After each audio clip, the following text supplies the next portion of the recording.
ఈరోజు చారిత్రాత్మకమైనటువంటి senior IAS officer అయినటువంటి నరహరి గారు రచించినటువంటి బీసీల పోరుబాట పుస్తకావిష్కరణ చాలా ఘనంగా జరిగింది.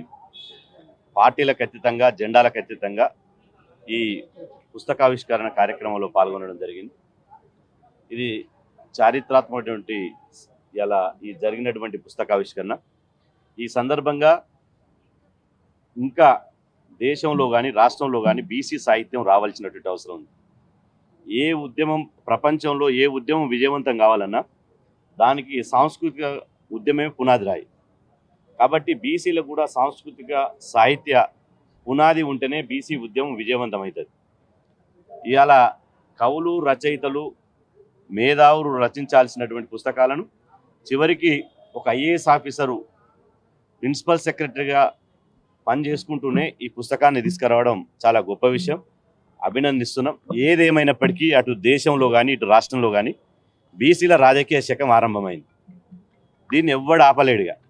ఎందుకంటే కులగణన చెయ్యము, మేము కులగణన చేస్తే మాకు ఇబ్బందులు ఉంటాయి అని చెప్పి కేంద్ర ప్రభుత్వం సుప్రీంకోర్టుకు ఒక అఫిడవిట్ ఇస్తే కులగణన చేసి తీరాలే, కులగణన ద్వారా బీసీల వాటా బీసీలకు దక్కాలని మేము పోరాటం చేస్తే ఇవాళ కేంద్ర ప్రభుత్వం దేశవ్యాప్తంగా కులగణన చేస్తామని చెప్పి ఇప్పటికే కులగణన కోసం రోడ్ మ్యాప్ కూడా ప్రకటించడం జరిగింది. ఆ తర్వాత ఇటు రాష్ట్రంలో కూడా రాజకీయంగా పెను మార్పులు, ఒక రాజకీయ సమీకరణలు శరవేగంగా ఇలా మారడాన్ని మనం చూస్తున్నాం. దీని అంతటికి కారణం బీసీలలో వస్తున్న చైతన్యం. రోజు రోజుకు బీసీలో పెరుగుతున్నటువంటి చైతన్యం మూలంగానే ఇవాళ మొదటిసారి గాంధీ భవన్ నుంచి ఒక రెడ్డి లేకుండా ఎమ్మెల్సీ లిస్టు విడుదలైంది. అదేవిధంగా ఒక గాంధీ భవనే కాదు, టీఆర్ఎస్ పార్టీ బీసీకే ఇచ్చింది, చివరికి కమ్యూనిస్ట్ పార్టీ కూడా బీసీకే ఎమ్మెల్సీకి అవకాశం ఇచ్చింది.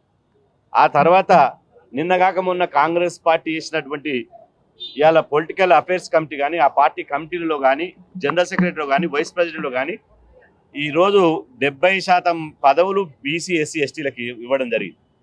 నిన్నగాక మొన్న జరిగినటువంటి మంత్రివర్గ విస్తరణ చూసినాం.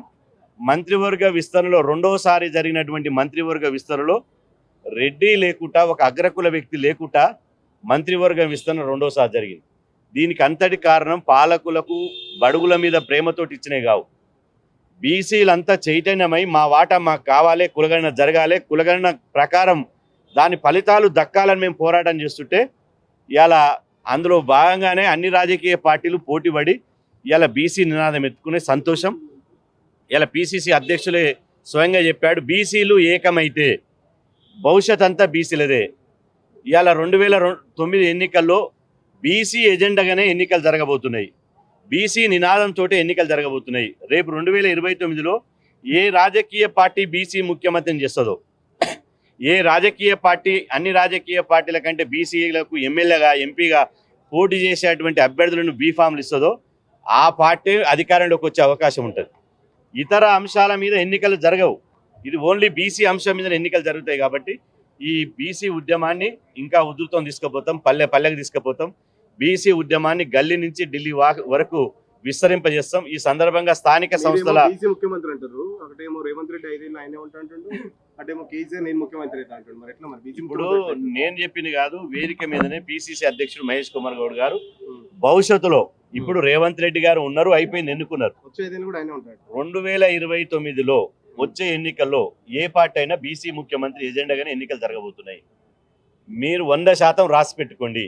ఎందుకంటే ఇలా బీసీ ఎజెండాగా లేకుండా, బీసీ నినాదం లేకుండా ఏ రాజకీయ పార్టీ బీసీల ఓట్లు అడిగేటువంటి పరిస్థితి లేదు రాష్ట్రంలో. బీసీల రాజకీయ చైతన్యం పెరిగింది, బీసీలేం అమాయకులు కాదు, బీసీల ఓటు చైతన్యం పెరిగింది. ఇలా మొన్నటికి మొన్న ఎమ్మెల్సీ ఎన్నికల్లో ఇండిపెండెంట్గా చేసినటువంటి ప్రసన్న హరికృష్ణకు ఇలా బీసీలంతా ఓటేసి 62,000 ఓట్లు వేశారు. బీజేపీ ఒక బీసీ అభ్యర్థికి, మల్క కొమరే గారికి ఒక బీజేపీ బీసీ అభ్యర్థికి అవకాశం ఇస్తే బ్రహ్మాండంగా మల్క కొమరే గారు గెలిచారు. అదేవిధంగా పార్టీ నుంచి వచ్చినటువంటి పదవులు కానీ, ప్రభుత్వం ఇచ్చేటువంటి పదవులు కానీ, ఎమ్మెల్సీలు కానీ మొత్తం బీసీలకే వస్తున్నాయి. అంటే బీసీల శకం ఆరంభమైనట్టా లేదా? కాబట్టి దీన్ని గ్రహించుకొని పార్టీలు నడవాలి. ఒక సీనియర్ ఐఏఎస్ ఆఫీసరే పదవిలో ఉండే బీసీ వాదంతో పుస్తకాలు వస్తున్నాయంటే మనం అర్థం చేసుకోవాలి. ఖచ్చితంగా ఈ రాష్ట్రంలో సామాజిక న్యాయ పోరాటమే మిగిలి ఉంది. సామాజిక న్యాయ పోరాటం ఎవరి వాటా వారికి దక్కాల్సిందే. మేము అగ్రకులాలకు వ్యతిరేకం కాదు. రెడ్లు ఎంత శాతం ఉర్రో వాళ్ళకి దక్కాల్సిందే, వెలమలు ఎంత శాతం ఉర్రో వాళ్ళకి దక్కాల్సిందే, కమ్మలు ఎంత శాతం ఉర్రో వాళ్ళకి దక్కాల్సిందే. ఎవరి వాటా వాళ్ళకు దక్కి సామాజిక న్యాయం ఎజెండాగానే ఈ తెలంగాణ కానీ దేశం ఉండాలని చెప్పి మా కోరిక. కొత్త బీసీ పార్టీ ఏమైనా పెట్టే ఆలోచనలు ఉన్నారా? చాలా మంది చెప్తున్నారు తీర్మానం కొత్త బీసీ పార్టీ పెడుతున్నారు. ఇప్పుడు వ్యక్తుల కేంద్రంగా కాకుండా బీసీల పోరాటం ఒక రాజకీయ పోరాటంగా ఖచ్చితంగా మారబోతుంది. బీసీలే రాజకీయాలను శాసిస్తారు. బీసీలను రాజకీయంగా శాసించాలంటే బీసీలకు ఒక రాజకీయ వేదిక అనివార్యమవుతుంది. ఈ రాజకీయ పార్టీలు బీసీల వాటా మాకు ఇయ్యనప్పుడు, బీసీలను అణచివేసినప్పుడు, బీసీలను రాజకీయంగా ఇగ్నోర్ చేసి అవమానించినప్పుడు మాత్రం ఖచ్చితంగా రాజకీయ వేదిక పుట్టుకొస్తుంది. కానీ ఇప్పుడు ప్రస్తుతం మా దృష్టి అంతా రేపు స్థానిక సంస్థల ఎన్నికలు ఉన్నాయి, మున్సిపల్ ఎన్నికలు ఉన్నాయి, జెడ్పీటీసీ ఎంపీటీసీ ఎన్నికలు ఉన్నాయి. అందులో జనరల్ స్థానాల్లో బీసీలను ఎట్లా గెలిపించుకోవాలి, జిల్లా పరిషత్ చైర్మన్లు, మున్సిపల్ చైర్మన్లు, ఎంపీపీలు, జెడ్పీటీసీలు ఇలా బీసీలను ఎట్లా గెలిపించుకోవాలని ప్రణాళిక ఉంటుంది. ఎన్నికలు అయిపోయిన తర్వాత మళ్ళీ మేము కూర్చుంటాం.